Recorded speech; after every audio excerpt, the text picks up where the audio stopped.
All right, Monday evening, and we are back finally. Mike, we are talking Big Four hoops on a Monday night. It feels good to be back. For those of you tuning in here on this special Martin Luther King Day edition, we'd like to welcome you back to Talking Big Four hoops after about a 3-week delay due to some holidays and some blizzard and everything else going on in life. We are back, and we have a lot to catch up on. So, Mike, let's start first. How you feeling? You were at the Bills game this weekend.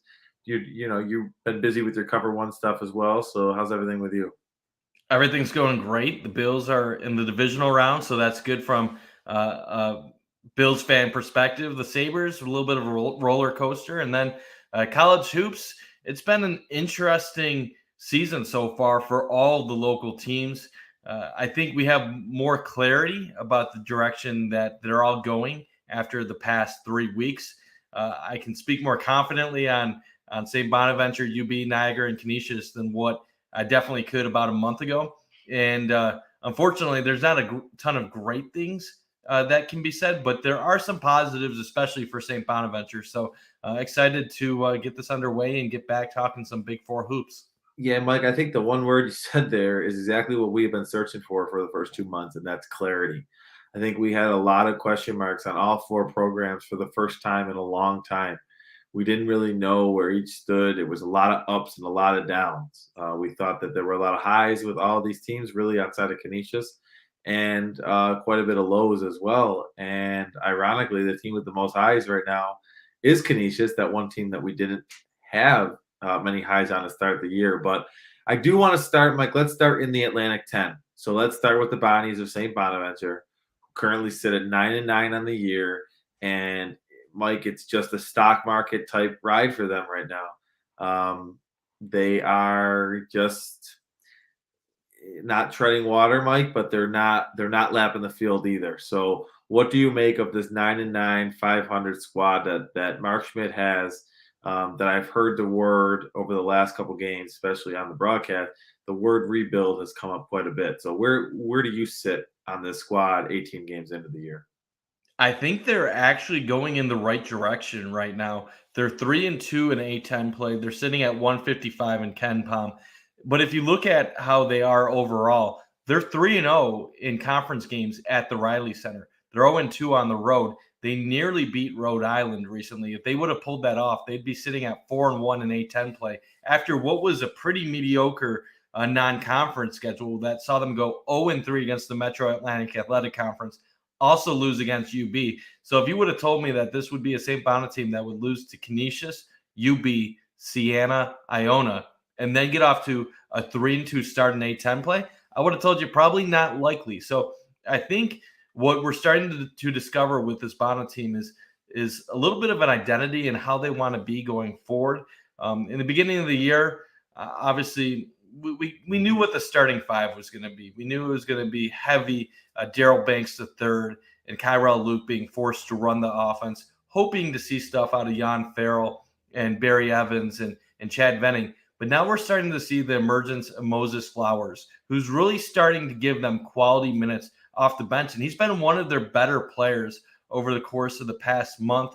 It's still high volume shooting from Luke and Banks, which, depending on the night, could be really good for you or it could be really bad. Barry Evans, he's a freshman. He's been a little bit quieter than what I was hoping from a starter. But same thing with Jan Farrell being up and down. You get a little bit more consistency from Chad Venning. But overall with Bana, I think you're going to see a team that at the end of the year is going to be pretty average. 9-9 right now. Ken Palm has them going 15-16 overall, 9-9 in the A10. I think they might actually be a little bit better than that. You look at the wins right now in the A10, over 149 UMass, over 114 George Mason, and now over 102 Richmond. Really big game coming up against Duquesne. If the Bodies can get a win over them, this is not a world beater conference this year. You really only have two teams left on the schedule that are in the top 100, and that's VCU at 53 and Dayton at 50. VCU at 93, pardon me, and Dayton at 52. Outside of them, it's a pretty weak version of the conference this year. So average Bana team, but I do see them going in the right direction. Yeah, what I hear from you, Mike, is a little bit more confidence that you have in this squad too, when it comes to games against teams of similar ranking and stature as it relates to the metrics and where they fall within those numbers. And I got to admit, I do agree. I've watched them come together a little bit in this A10 play, which we've talked many times is the key, right? That's what the non-conference is for. It gets you ready, especially at this level, for conference play, because that seems to be most of the time the only way to the tournament is through the conference tournament itself. You have to win the league. Now the A10 can be a 2-3 team league. I'm sorry, a 2 or 3 bid league. But the other two, obviously the max are one bid leagues. I like what I'm seeing. I do think that St. Bonaventure has the potential, the ceiling, Mike, I think is higher than it was when I started this year. I do believe that Banks is becoming a more comfortable player in Mark Schmidt's system. I really like the role that Chad Venning has kind of found himself in. He had those big early games, Mike, early in the year, where we kind of thought, man, they could have a monster here, a 20-10 guy. And I think he's cooled off that a little bit, but I like the role he plays. He's an unselfish player. He's not a black hole as it relates to getting the ball, not having it come back out. And I am just a little bit with you, Mike. I think that they're a middle of the pack to upper. I would call them more like upper, but not that top echelon, not with the Daytons and the VCUs. But you take a look at their wins. I mean, when you take a look at the win over George Mason, they're sitting at 3-2 in the conference. Richmond 3-2 in the conference. The other win is UMass 2-3 in the league. You got a loss to St. Louis, who is kind of up there at the cream of the crop with VCU and Dayton, and a very close road loss to Rhode Island. No matter what the record is, that's a tough place to play. Mike, I want you to, if you wouldn't mind, dive a little bit more into the non-Cairo Luke and the non Daryl Banks guys on this squad. 'Cause I know you're really high on Evans, and I know you're really high on some of these other guys. So what have you seen from them that impresses you the most? Well, when you start with the guys outside of Luke and Banks, I think you have to go with Venning, and he's your traditional big man inside. He's not one of those athletic big men that's gonna take you out on the perimeter and get you running. He's purely get him down low, let him go to work against other big men, and he can finish at the hoop. He averages double digits, around 11 points. Let's see the exact numbers: 11.1 points, 5.6 rebounds per game. But he's a solid player. Is he one of the top players in the A10? No, but he is a solid player. Jan Farrell, you're talking about a lot of potential. Former top 150 recruit, chose Bana over a ton of good schools. So that was a late addition for Mark Schmidt, and he shows glimpses. The issue is he's still a freshman and he's playing in one of the better leagues in America. That's pretty difficult to play at a high level right off the bat. So he has gone through some struggles. He has some games where he flashes, and then he has other days where he struggles. And recently against Richmond, he had an 0-4. He had 0 points, 3 rebounds, and 0 of 2 shooting in 14 minutes. So it's you kind of have to keep your expectations grounded when you're talking about Jan Farrell, because while he does have all the talent, you don't want to put all of that on a freshman. The guy who's really stepping up for the Bonnies recently has been Moses Flowers. He had 20 points on 7-9 shooting, including 3 of 4 behind the arc against Richmond. That was pivotal, especially when Banks and Luke combined to go 10 of 34 overall from the field. So you have Moses Flowers really stepping up, and he was a transfer from Hartford who was a good player in lower level D1 basketball. And just want to pull up something with Moses Flowers right now. He is now up to 8.3 points per game and 2 rebounds and just under 2 assists. When he was at Hartford last year, he was 14 points a game, 6 rebounds, and just under 2 assists. So this is a guy that can light up the scoreboard, and I think that's what the Bonnies were missing. They were missing a third volume scorer. Obviously, Venning can get some points, but I'm talking about a guy that can create his own shots and do things with the ball from a guard perspective. And I think sometimes with Luke and Banks, the bodies can get too dependent on them just forcing up shots.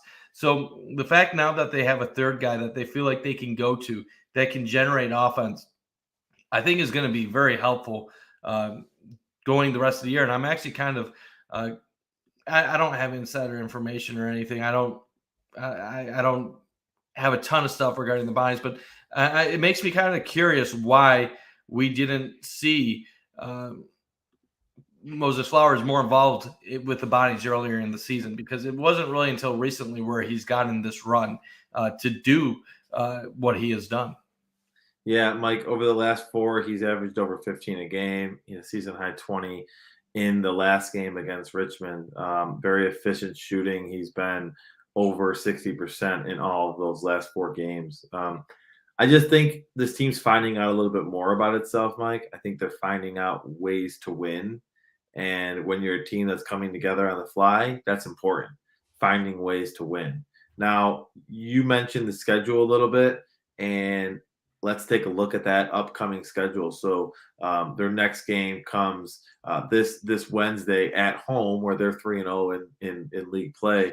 Then they go at Loyola Chicago, home against Fordham, and then they have a tough stretch in at VCU, at Richmond, and then home against Dayton. So, and that'll lead us into that first week of February. So, Mike, where do you see this team in a couple weeks?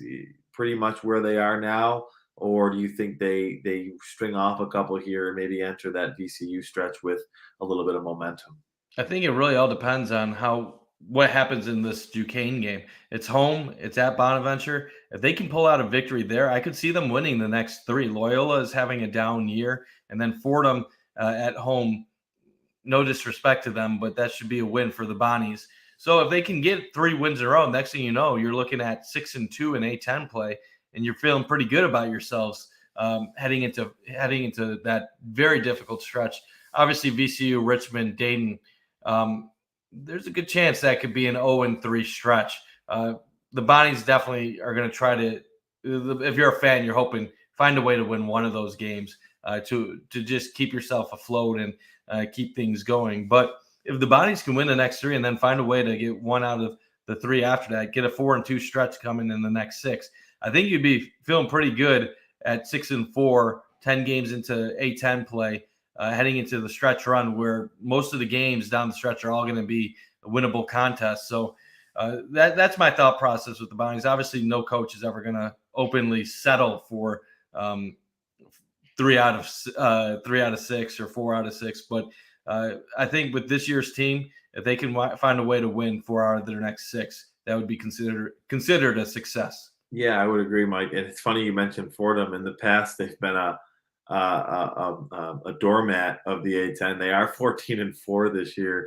Kind of an inflated schedule with. But yeah, that quick point: 14-4, but Ken Palm has them at 192. So when you're 192 in Ken Palm with a 14-4 record, tells you that you've beat up on a lot of lower ranked teams. And just to put this in perspective for you, John, they have one win over a top 100 team, and that was Tulane, and they have one other win against a team in the top 200, and that was against Harvard, 68-60. All of their other wins this season were against teams that were ranked 200 or lower. And if you break it down even more, they have 5, 6, 7 wins against 300 or lower ranked teams, and they have another like 2 or 3 against teams that are ranked 275 or lower. So they have essentially beaten up on the worst of the worst in D1 college hoops. So Yeah, credit to them for winning. But yeah, honestly, I think I could coach UB to a 14-4 mark. Well, maybe not, because UB's lost to 3 teams that are ranked under 270. But I feel like I could coach UB to at least 10 wins with that. Well, you kind of beat me to that point, Mike. Only 2 of their non-conference games came on the road. One was a 26-point loss at Arkansas, and one was a 5-point win against Tulane. Every other one came against a very Hey, weak schedule if at Fordham was in the NEC, they would have a great chance at making the tournament yeah. this year. But unfortunately, they're not in the Northeast Conference; they're in the Atlantic 10. So It's just funny, Mike, to see that record next to Fordham of 14-4. I mean, it wasn't too long ago when Fordham was the other way around, and for at 4-14, and that was actually pretty good. So, um, like I'm kind of with you there, Mike. I think that Bana is set up to make a run. Now we'll see what level of consistency that they can bring to their game. Um, you mentioned the Duquesne game, right? The Duquesne game sets them up for they if they make that win, then you got to go on the road to Chicago. Um, could be it's going to be a challenging A10 game, but Loyola Chicago is down this year, and then you got to think you pick up that win against Fordham at home, so you could go in on a 4-game win streak, and I think Mark Schmidt would love that heading on the road in back-to-back games in Richmond against VCU and Richmond. But overall, Mike, I would say that our thoughts are kind of equal. I would say that we're happy with where the Bonnies are. We're pleasantly they're pleasantly trending in the right direction. I think that's where we think they are right now. Would that suffice as a good yeah, sum for that? that definitely. We knew it was going to be a rebuilding year. We knew there was going to be ups and downs along the way, and right now we're about a little under a third the way into conference play.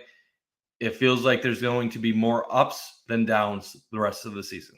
Yeah, and Mike, I feel like this is a team that if it stays together and finishes the year on this trajectory that it's on, this could be a really good A10 team next year. Definitely. And as long as they keep adding to it and they continue to get development from their young guys and Venning and Barry Evans and Jan Farrell. And obviously, you never know what's going to happen with the transfer portal. Hopefully, they're able to keep the roster intact. Absolutely.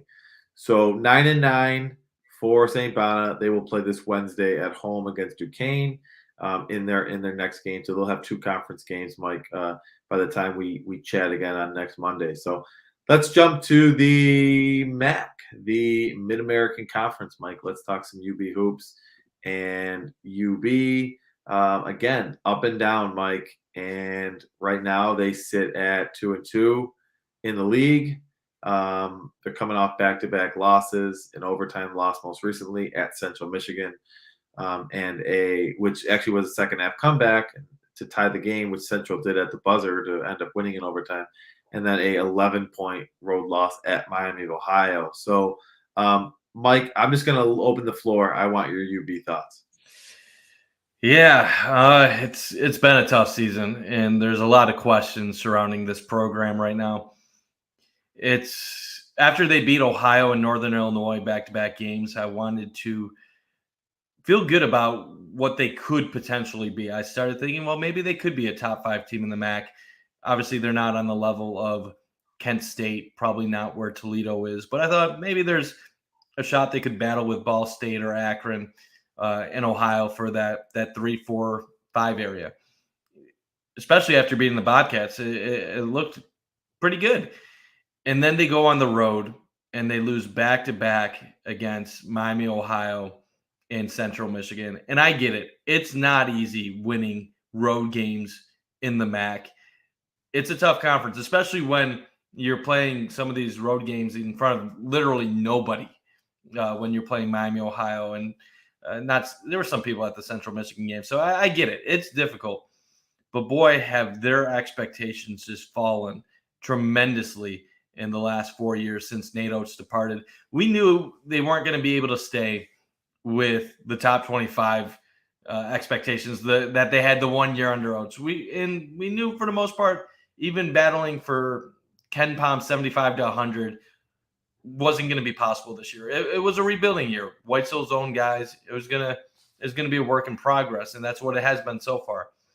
But Miami, Ohio is 270 entered. Let's just pull it up right here. They're 289 in Ken Palm. Central Michigan is 279. And then Howard is 280. That's 3 losses against sub 275 Ken Palm teams this year alone. UB right now is ranked 213th in Ken Palm.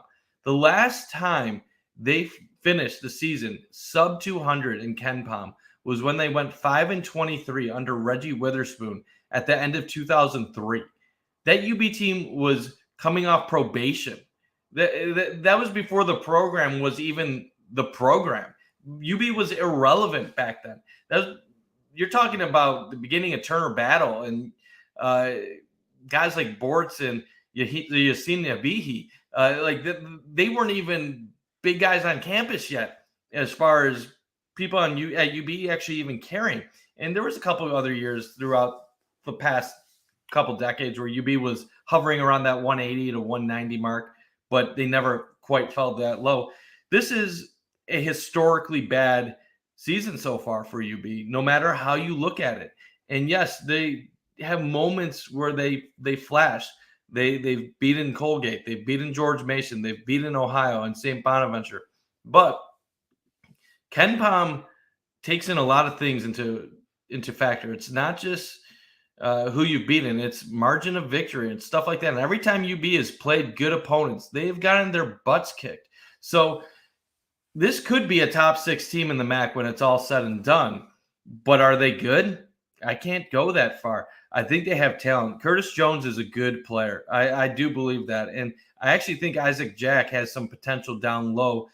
But the guys that were supposed to build this team post Janathan Williams, post Rondo Segou, post Josh Mbala are not at the level where they can even see the court. Khalil Manning doesn't even get minutes. Zaire Williamson only comes into the game when Isaac Jack and Smith foul out. Even Contrell Blocker, there was so much hope for him. And I'm not saying he's bad, but he's so raw.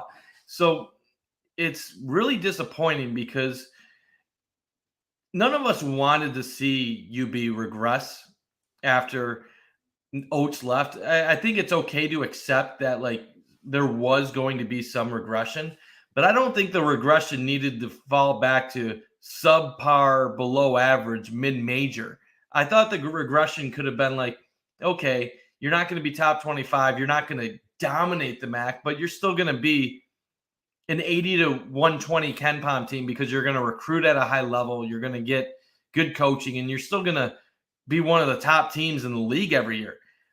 This is baffling. Not only are they not one of the top teams in the league, they look just mediocre all around. And luckily for them, the rest of the MAC is mediocre. But you want to hear something scary? Ken Palm has UB now going 14-17 overall and 8-10 in conference play. I think it's time to start asking legitimate questions. If they finish with a losing record this year, I'm not saying that they will. I don't think they will. But does Jim Whitesell deserve to have a job? If they finish with a losing record in year 4 of the Whitesell era at UB, and an era that underperformed with the top recruit in program history, another top recruit in Rondo Segou to join Janathan Williams and Josh Mbala, a player that has played in the Big 12 and the SEC, if they couldn't do anything, how are we supposed to assume it's going to get better with the talent that's here right now? Yeah, I am a little bit gassed, Mike, by this stat. This team is 1-8 away from Alumni Arena, and they haven't necessarily played all their road games against Duke. Okay, now they've played some tough road games. Don't get me wrong, against UConn, against West Virginia, and against Michigan State. But they are 1-8 when they don't play inside their own arena. They're 7-1 at home. The one loss being the blowouts at James Madison early in the year. I am definitely with you in the sense that, Mike, I think this team has drastically fallen off to the point that I do not think that any of the momentum that was gained over the last decade can be salvaged. I think that any momentum they get from now on, if they get it at all, will be done on their own. Unfortunately, Mike, I had thought that when Nate Oates had left, I was with you. I kind of knew that this wasn't going to be a top 25 team. I knew that it wasn't going to be a at-large team, but I thought, Mike, it was going to be a dominant force in the MAC for a decade. And I thought that this was going to be a I just did not expect the fall off and the expectation drop as quickly as we saw it. And I think that just echoes your sentiment as well. Um, you got to ask yourself, why is that stuff happening, right? So on the floor, again, this is the one team that I just don't see has an identity yet, and they're halfway through the season. If you haven't figured your identity out now, it's going to be very tough to figure it out in conference play. But Mike, you're talking about a game in which they against Central Michigan that they come all the way back, they get it, they get it, they get the lead, they allow a last second basket to get it to overtime, and then get blown out of the water over the last 5 minutes. Double digit loss at Miami of Ohio. You can't sit there and tell me that the players on the floor for Central Michigan and Miami of Ohio are any better than the players on the floor at And the University of and Buffalo. that is the problem because I don't think UB lacks talent. I do think they have quality guys. So we all know why Jim Weitzel was hired. He was hired to keep roster continuity, to keep Yeah. Janathan and Rondo Segu in UB. There was a national search. The search firm recommended a couple guys. UB did not go in that direction. The thought process was that the firm recommended Lanier. He ended up taking another job.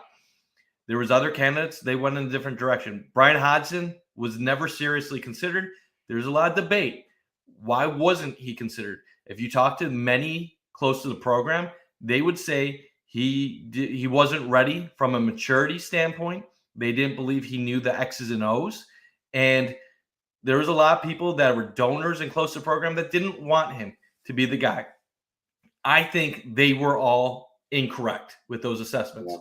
Even if he wasn't at the maturity level, even if he wasn't the X and O's guy, Brian Hodgson has one elite attribute that would make him better than almost any candidate that you be considered. And that is that he is one of the best recruiters in the country. Yes, he And is. sometimes being a good coach isn't about knowing the X and the O's. Sometimes it's not about development. Sometimes it's not even about your basketball knowledge or how many years you spent with the game. Sometimes it's just relationship building and the Yeah. ability to convince the best talent to come to your school. And you know what?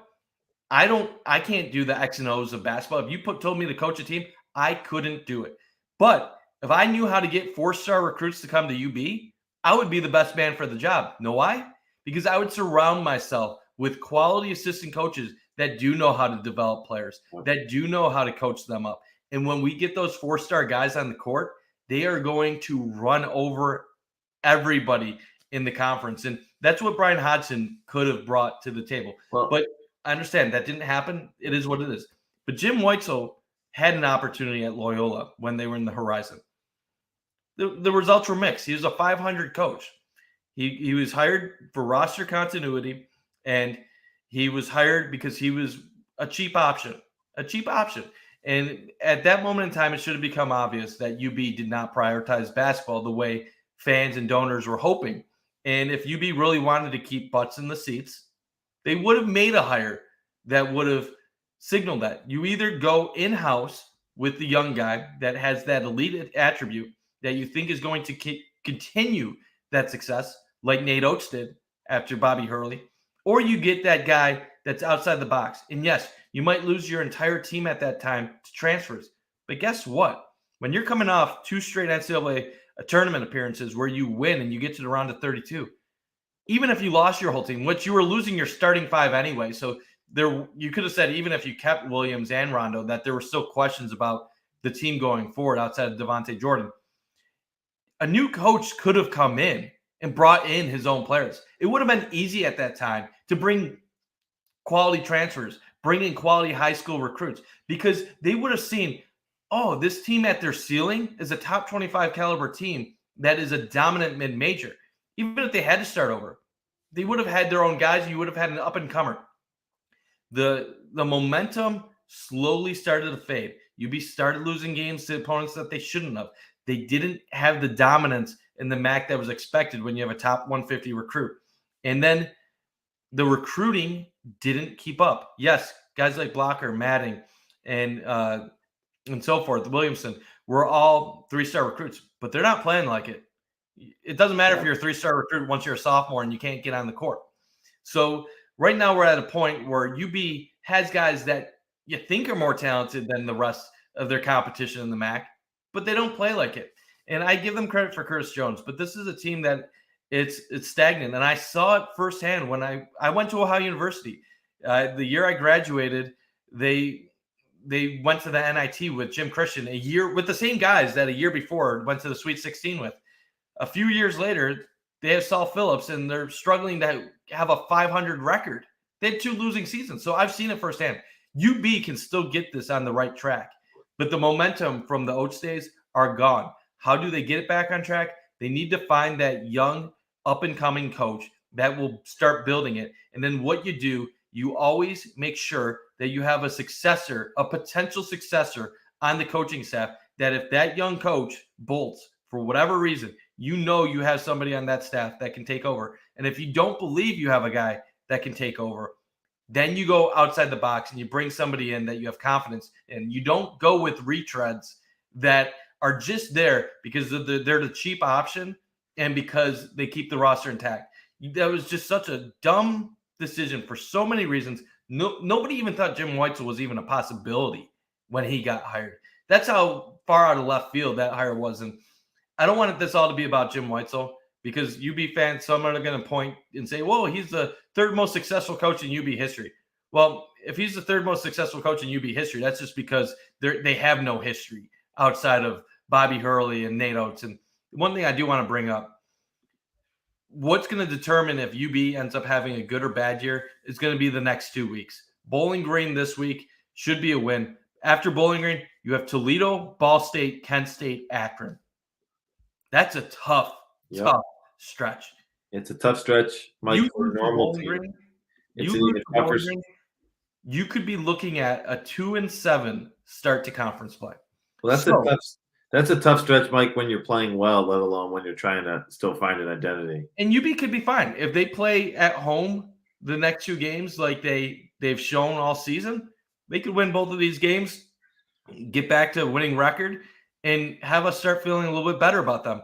But if you find a way to lose the Bowling Green, if you lose to Toledo, Ball State's not going to be easy on the road. Kent State's hard. They're good, man. Kent State plays shut down defense, and then we all know about Akron. That is never easy. So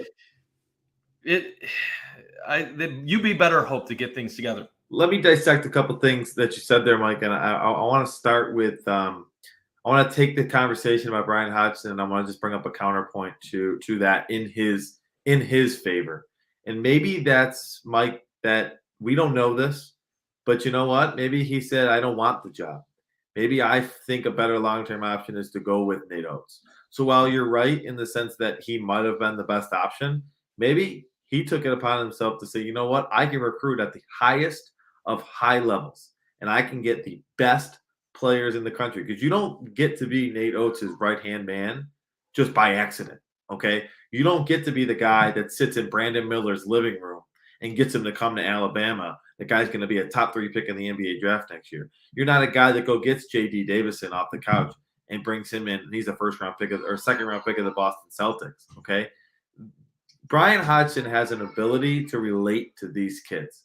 He has an ability to relate to these families, and he builds a level of trust with these kids. And he did it at UB. He did it for Nate Oates.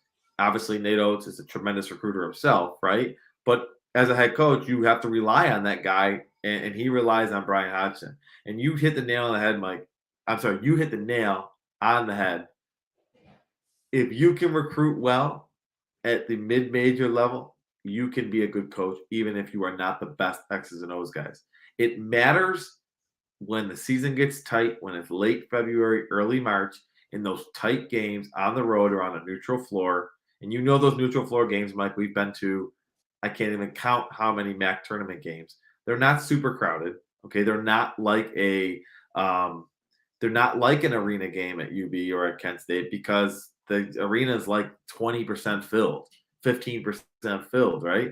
That's when coaching matters. And do I think Brian Hodgson could have figured it out? Absolutely. And I think anyone who says that he couldn't figure it out is it's a little bit of a slight on Brian Hodgson. He's worked his way up from the bottom. Like he did it the And hard way. yeah, and So this is I a think you're difficult right. I question think in hindsight, he about probably it was too. the right hire. So it, it's tough. We We saw talk a about this a lot situation where too. we saw a situation where Weitzel gets the job and Hodgson is gone. Is it possible if Hodgson got the job, Weitzel would have stayed?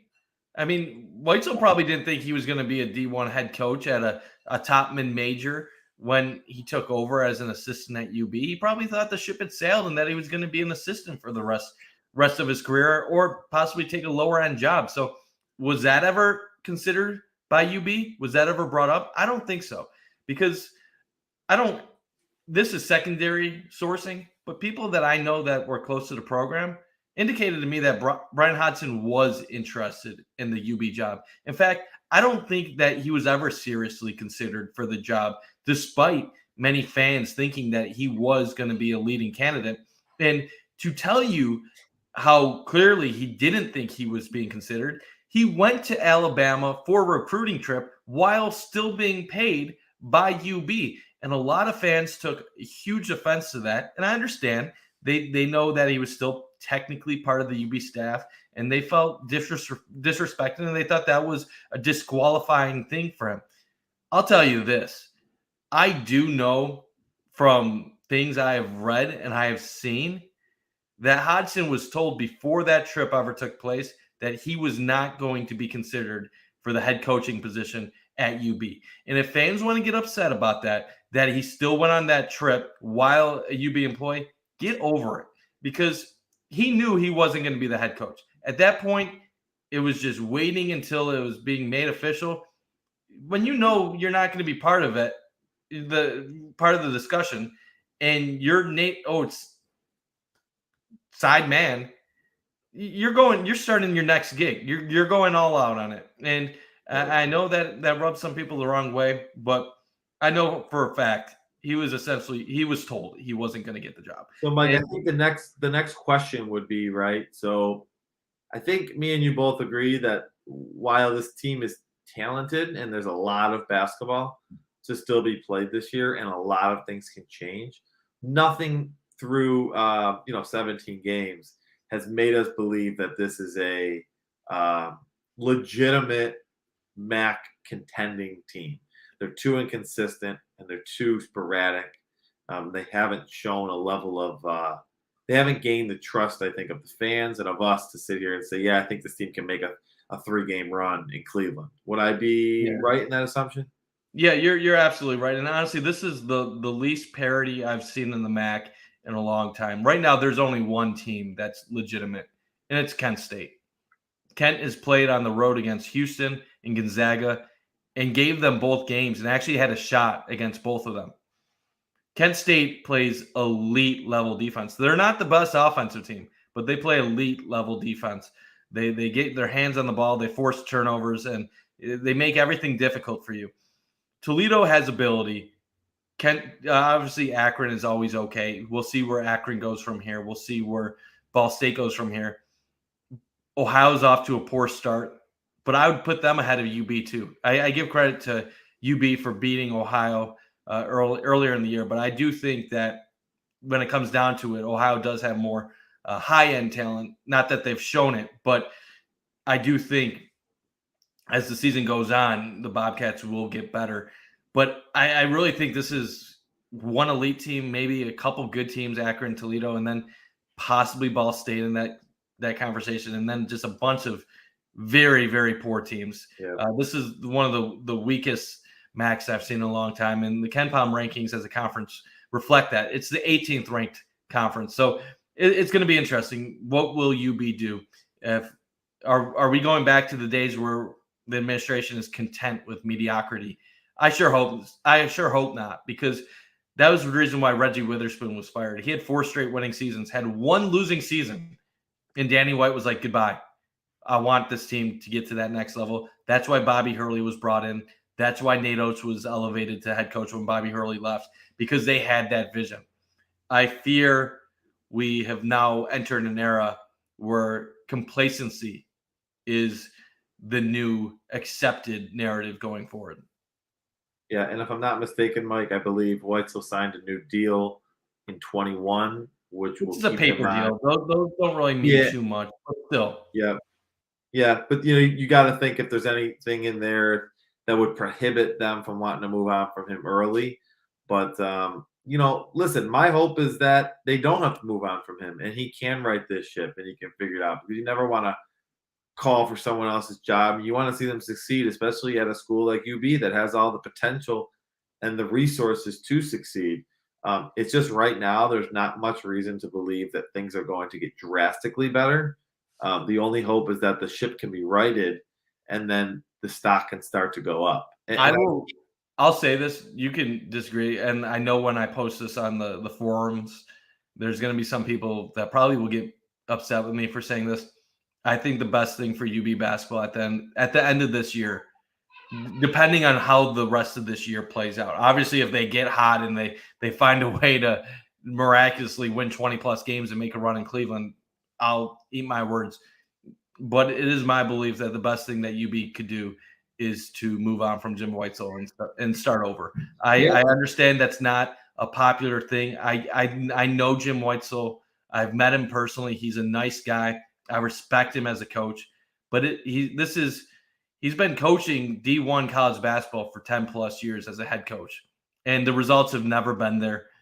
He inherited one of the best mid-major jobs in the country, and they have now fallen to one of their lowest points in the past 15 years.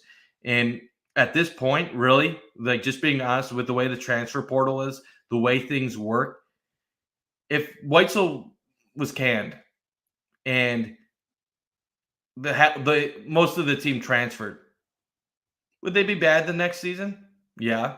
But if you hired a young up and coming coach, brings in a couple quality recruits, couple transfers. You'd promise a couple of the transfers, hey, we were good just 5 years ago. We'll give you instant time. We'll give you minutes. We'll give you what you want. Is it impossible to think that within a couple of years that they could be back playing at a good high level? yeah, I don't think that's impossible. I really do think more now than ever before, you can go from being awful to great quickly because every other team is dealing with the transfer portal. Teams in your conference are getting drained of their talent on a yearly basis. You had an Ohio team that had Ben Vanderplas and Mark Sears, who thought they were going to go into this year as the favorites in the MAC with those guys and a 4-star recruit coming in. And now Ben Vanderplas is averaging 7-8 points a game at Virginia, and Mark Sears is averaging 15 points a game in Alabama. yeah, They didn't even lose their coach. They got drained. So if that's happening to your fellow conference mates, who cares if it happens to you? Take advantage of it. Like, I just don't think for as good of a guy and as good as he was with continuity and keeping the roster intact, I don't think a 63-year-old head coach is really a great selling point to young recruits yeah, when it comes to playing college basketball. yeah, Mike. And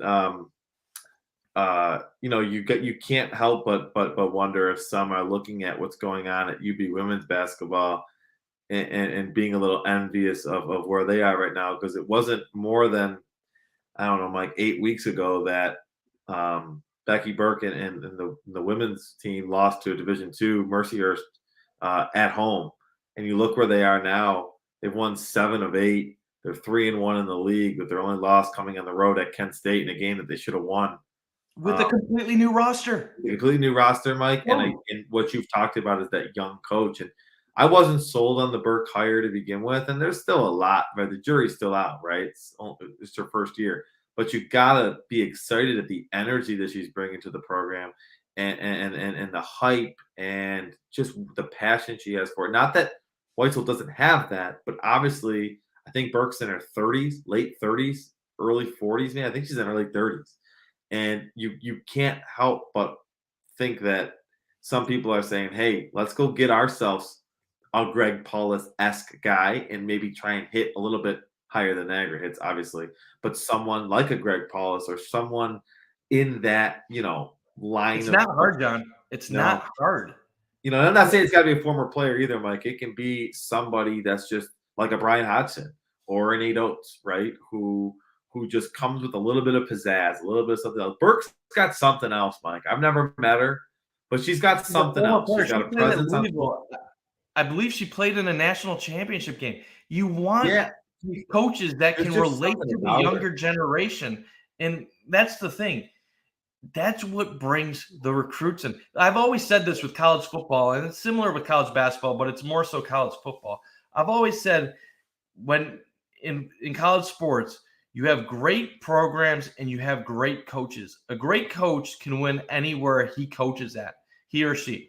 And a great program can win regardless of who the coach is. But when you put a great coach at a great program, they're unstoppable.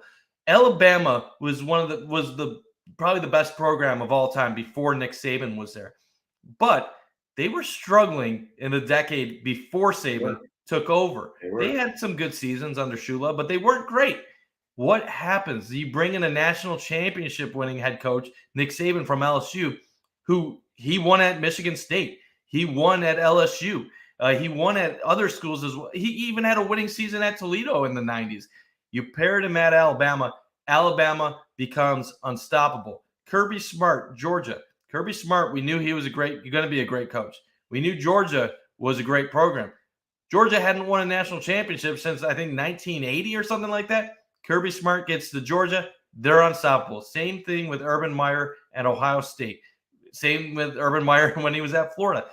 It's the formula. So when you take a great coach and you put him at Kent State or some lower level P5, they'll still find a way to win games. And you'll be like, oh, 6, 7 wins. That's not impressive. But at those schools, it is impressive. And when you put a bad coach at Ohio State, they'll win 7, 8 games. And you'll be like, yeah. UB needs to find that coach that has that relationship building that can bring in those recruits. UB is not a great program. You're going to need to find someone that can bring that edge. And that's why I was always pro Brian Hodgson, because when what UB needs to be looking for isn't necessarily can this guy coach college basketball. Anyone that's coaching college basketball knows the sport. They know the game.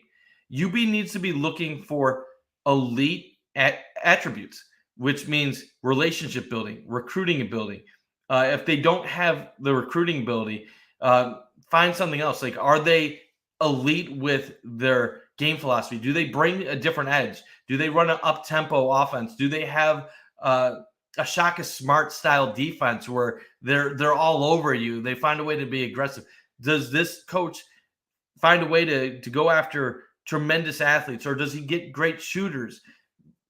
It's That's why I felt like Jim Weitzel was such a lazy hire. You literally just hired him because he was already here, offered continuity, and he was cheap. It's like, come Yeah. on.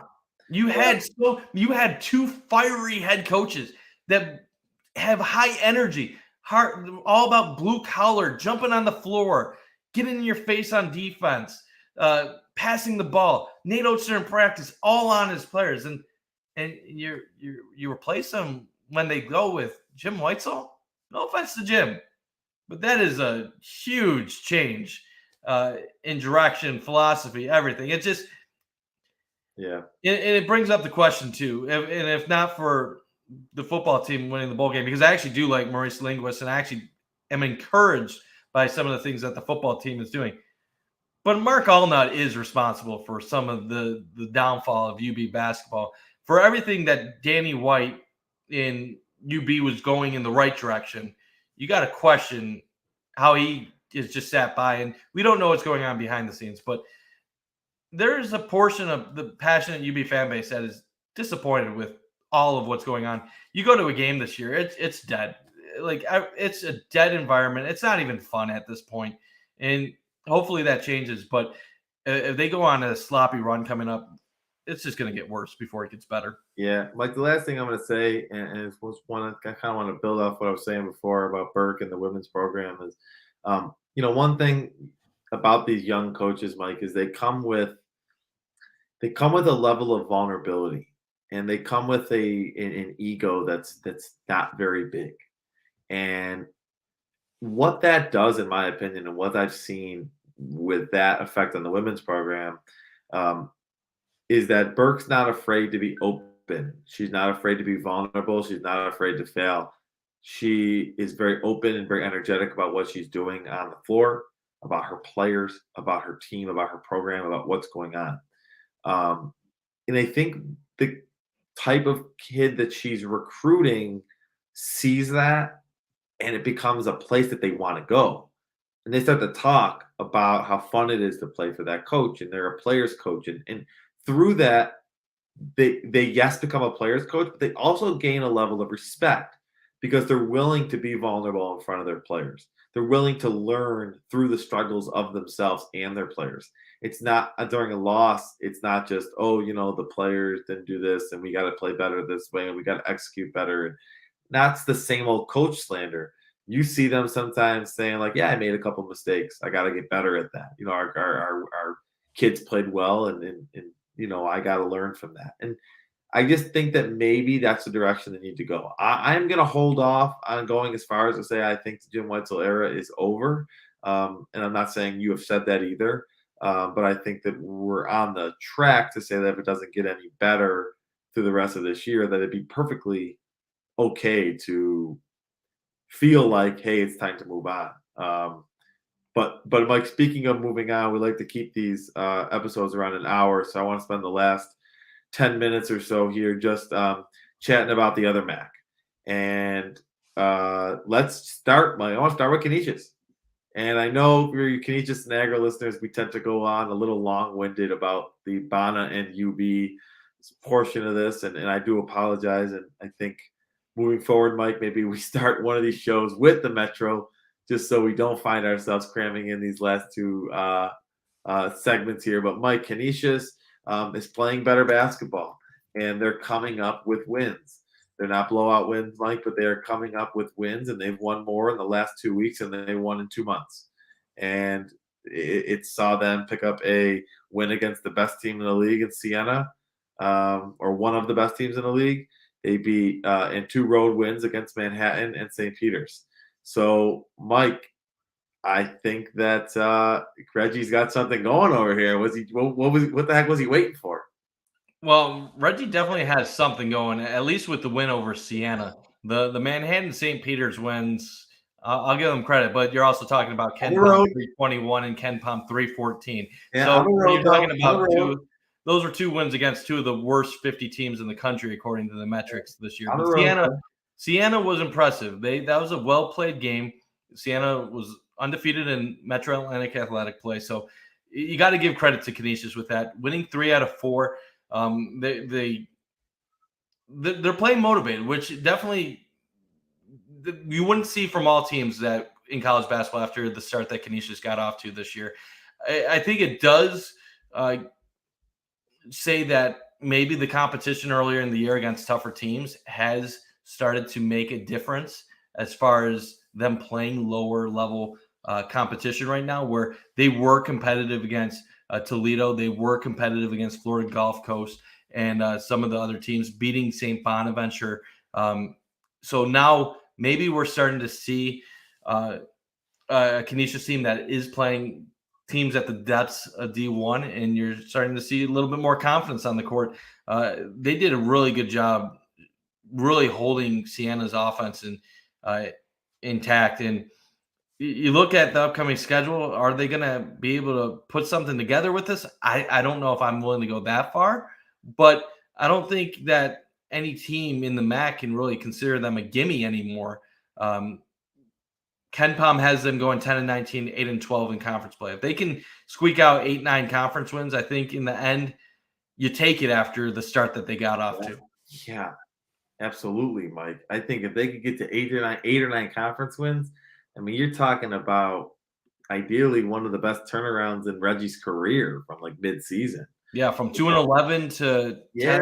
10-19. I mean, that would be okay. Yeah, if you remember, Mike, a few weeks ago, I mentioned that we were talking about the non-conference league or slate, and we were talking about how yes, it's meant to build you for conference play, but you also don't want to get too discouraged. My fear was that this team was going to be too discouraged by the time it got to conference play, and it was going to be basically just mentally checked out, mentally exhausted. I've been happily proven wrong, and I think this team is re-energized. I think this team is refocused. I'm not sure what it is, but I can't put my finger on it right now. I'm not saying this team is going to be a world beater, Mike, but to win 3 games in two They're weeks, playing scrappy. when they won 2 games in 2.5 months, that is impressive. I don't Well, care if it's against. there's I one don't care if it's noticeable against. difference. Yeah, Yeah, go ahead. there's one. I'm sorry to interrupt. I do that way too often. I apologize, man. Go ahead. There's one noticeable difference with Canisius in the last 5 games. It's the emergence of TJ Gatson. He was not part of this rotation much in the beginning of the season. He's a 6'7", listed as a guard, but in the last 5 games, Mount St. Mary's, he had 9 points. But since that point, 16 points, 11, 11, 11. He's not shooting a great field goal percentage or anything like that overall. He's 36.5%, which actually puts him right near the Canisius top scorers on the team, but in field goal percentage. But he gets some offensive boards, and Canisius has just been playing differently with him on the court. He has made an impact, and sometimes it's about finding who the players are on your team.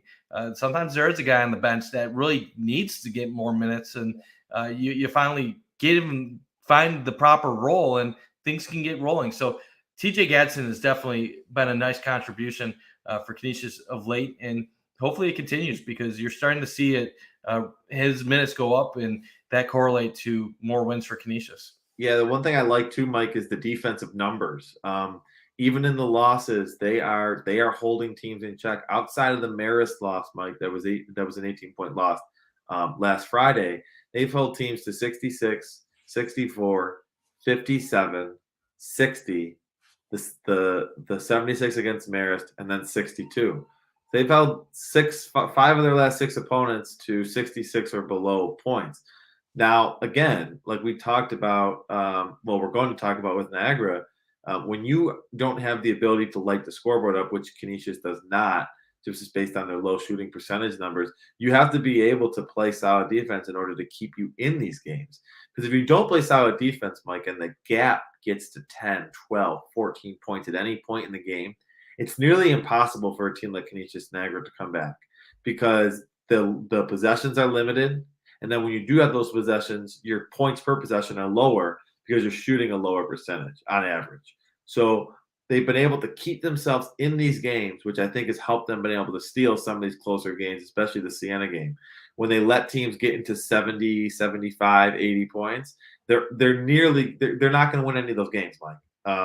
They won the Bana game, which I believe might have been in the 80s, but that was very early in the year. And since then, they obviously haven't won many games, but the ones that they have won and the ones that have been close have been in the 50s and 60s because that's where they got to win games.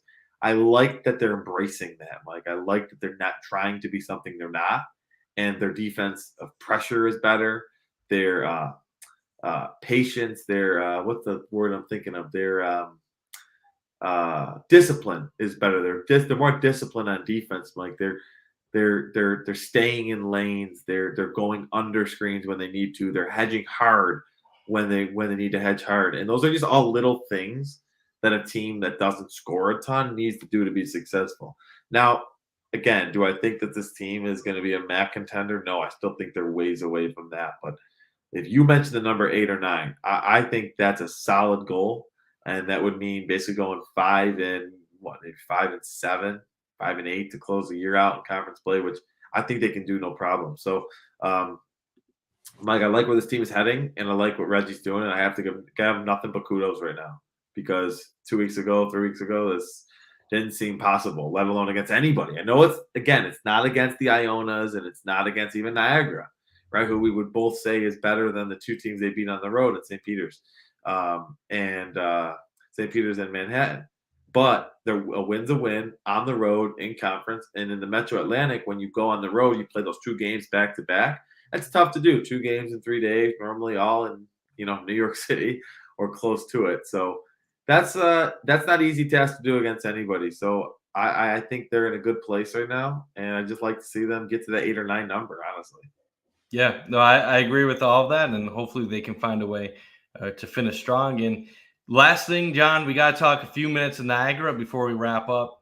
3 straight losses. Got to be honest, disappointing for Niagara. These were all games that they could have come out victorious. It's not like they played Yeah. horrible in any of them. All close games against Manhattan, Siena, Marist. I felt that the Siena game was a game that Niagara blew. They were off to a strong first half. In the second half, things kind of got away from them. They were unable to stop Stormo and McCullum, who combined 47 points on 16 of 30 shooting. This Niagara team has some really good guys. Noah Tomlinson is obviously it's the Metro Atlantic. I don't want to get too far ahead, but he's a very good mid-major scorer. He is a very good player. How would he be at a higher level competition? I'm not sure, but for Niagara, he is a very good player, amongst one of the best players in the conference. Aaron Gray has ability. Sam Iorio is decent. What's tough with Niagara right now is they're not strong enough behind those 3 guys to really have room for error. Meaning they can win against almost any team in their conference outside of maybe Iona, but they have to avoid these. They need to finish games better. That's obvious the last couple weeks, and they need to avoid stretches where they go through their struggles. Their metrics are not very good overall with adjusted efficiency on offense or defense, but they were able to get it by with it earlier in the year, and now it's kind of going the other way where they were able to pull out victories that you might have not have expected earlier in the year against teams like Stetson and Quinnipiac, who are 178 and 124 in Ken Palm. Now they're losing to teams like Manhattan and Marist, who were 321 and 297. The Manhattan loss is a tough one. I know it's on the road, but that's a team that was literally lost their entire roster after firing their coach a month before the season. Marist is not a very good team. Days, wasn't it, Mike?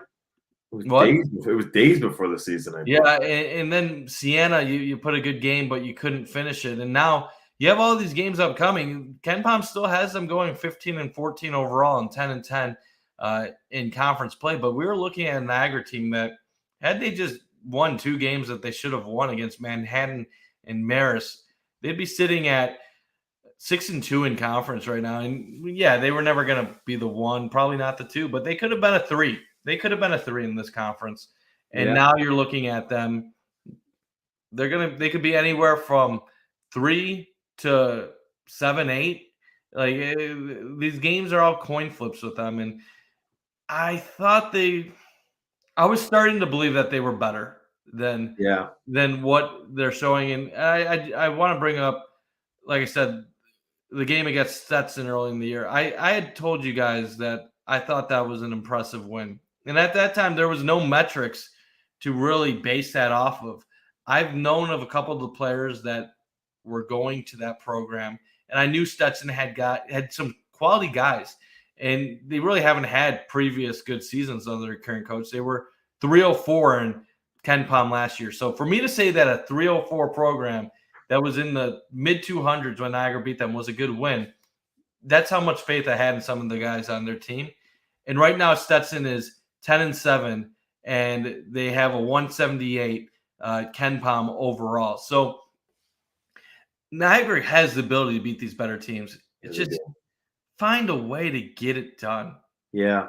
You got to hope that this is the lull that they're going to experience this year, and that they can come out of this lull and not have another one. Right. You can deal with a midseason lull in conference, especially at this level where you're at, they weren't expected to go 16 and 4 in the league or anything like that. But the expectations definitely started to rise 2 weeks ago. They were 9 and 6, Mike, and with 2 of 3 games coming up, they were favored in, and I think 11 and no, they would have been. I'm sorry, they would have been 11 and 5. I'm sorry, they would have been 8 and 5 going into those games. No. They were sitting at 9 and 5 overall. They could have won these last 3. Yeah. It's not totally reasonable that they could have been 12 and 5 and 6 and 2 in conference. that point, your Ken Palm's in the top 200, and you're talking about could we win 18, 19 games this year? If we win a game or two in the conference tournament, can we get to 20 wins? And Yeah. would So we have you said this talked is about, a yeah, I'm not Mike, you saying that mentioned, Niagara on paper is a 21 team, but it was possible.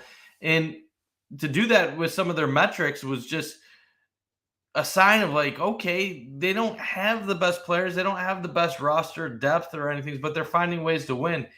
It's just frustrating because some of these games they're really coin flips. And when you go on a streak of winning those, you think you start elevating your expectations. And maybe that was um, premature on our end because now those coin flips are going the other way. The odds have leveled off. And I mean, we got a Rider game coming up on the road. If they find a way to win that and get the season sweep, they could get back on track with games against 314 St. Peter's, 321 Manhattan, 271 Canisius. They could win the next four and be back at 13-8. yeah, But they could also lose the next two on the road, split against Manhattan Canisius. Next thing you know, you're sitting at 10 and 11, 10 and 12, and you're worried about finishing the season strong. So I guess my thought on Niagara is I still think they're scrappy. I still think they have some ability, but this is really a team that Noah Thomason has to carry. He needs to be electric every night. When he doesn't have his A game, it is tough for the Purple Eagles to win. Aaron Gray equally vital going forward, and we'll just see. It's one of those years where none of our big four teams are really outside of some miracle March run playing for postseason play at a high level. So let's just hope they find their game and that they find a way to go on a good run here and build some confidence heading into February. yeah. And Mike, the last point I'll make is just to build off what you said, and I think it's important for Niagara fans to remember. They have the potential to win all these games, which should be encouraging. They've dropped a couple, Mike, but the fact that we believe they have the potential to win all these games is encouraging. They just have to find a way to get back to find. They have to find a way, like they were doing, to get back on track to be on the other side of those wins, of Yep. those close games. And I think if they can just find a way through these losses to say, okay, hey, listen, what are we doing different in these three that we didn't do early when we were finding a way to be on the other side, and get that straightened away? Is it limiting the possessions even more, right? Is it is it taking, they only got to the free throw line, I think, 5 times in their last game. So, is it attacking the basket more, things like that. So I have faith that they're gonna figure it out, Mike. I have a little bit more faith in Niagara than I do Canisius, but I would say that I feel okay and way better about both teams, even in these losing streak for Niagara, now than I did, back in November. But 100%. Yep. Mike, there is one other thing I did just want to bring up on our show, and it's an unfortunate one, but we do like to talk a little bit of Alabama hoops because of our connection to Nate Oates and his time here. And I feel almost obligated to mention it just because we can't always talk about the good that's going on with that program, and none of what I'm about to say is the fault of Nate Oates or anybody within that program, because everything has been going so well for them, ranked fourth in the country, just absolutely rolling. Like I mentioned earlier, Brandon Miller is a lottery pick, top 3 guy. Mark Sears from Ohio has been tremendous. Dominic Welch plays for them, on a transfer. But there was some unfortunate news that came out yesterday from Alabama, and that's now former forward Darius Miles was arrested and charged with capital murder of a young woman, Jamia Janae Harris, and I hope I'm saying that name right. Our condolences go out to that family and that entire situation. Just an absolutely tragic one, Mike, and one that um, is really tough to understand, and one that I hope that all those within the Alabama program are handling, or Alabama community, I should say, are handling as well as they can. I know Nate Oates had some things to say today about that, and I like I said, I the deepest sympathy for the family and everybody going through this tragedy, and it's got to be something that is very tough for Oates, all those young men to deal with. Someone in their locker room every day and in their dorms and in their practices and in their hotel rooms and be charged or be um, yeah, be charged with such a serious crime and heinous act. So um, I just definitely wanted to bring that up and say that we have condolences for that family and that entire situation, and I hope that that family is doing okay, and I hope, like I said, all those affected by the situation can handle it the best way. And so far, I believe Alabama has handled it correctly, and Oates has handled it correctly, and I just hope that those young men can continue to handle it correctly because they've done everything right this year. Yeah, well said. Obviously, a horrible situation. You and I have talked a little bit about it. Um, don't have too many thoughts that I want to put out there, but obviously, um, hope the victim's family um, has everybody's thoughts and prayers, and that uh, justice comes to the deserving people. And Yeah, the yeah, Mike. It just obviously, I only wanted to bring it up, just like I said, because we do talk quite a bit about oats on Twitter and on the yeah, site, and we do like to touch upon them here with all the connections. And didn't want to be insensitive to yeah, not bring something like that up, more or less just to show the condolences and sympathies towards the victim and her family. You know, uh, uh, absolutely. yeah, and just to give some, like I said, just to give some kudos to Oates and the way he has handled it and will continue to handle it. I have the utmost faith in him to run that program. I think he does a tremendous job as a tremendous leader of men. So, um, Mike, we will. I think next week, Mike, when we get together, we're gonna have even more to talk about. We won't have to cram in 4 weeks worth of basketball to talk about. Yeah, well, we'll be able to get it done a lot sooner and Yeah, quicker and more we'll be back. concise assessments, not an hour and 15 minutes long. So Yeah, yeah, I promise. And I think next week, Mike, I think we need to say right here we're gonna start with Canisius and Niagara. So let's sounds start with good. Purple Eagles and and Golden Griffins. But I hope they give us something good to talk about to start. But Mike, there'll be a lot of games coming up this week.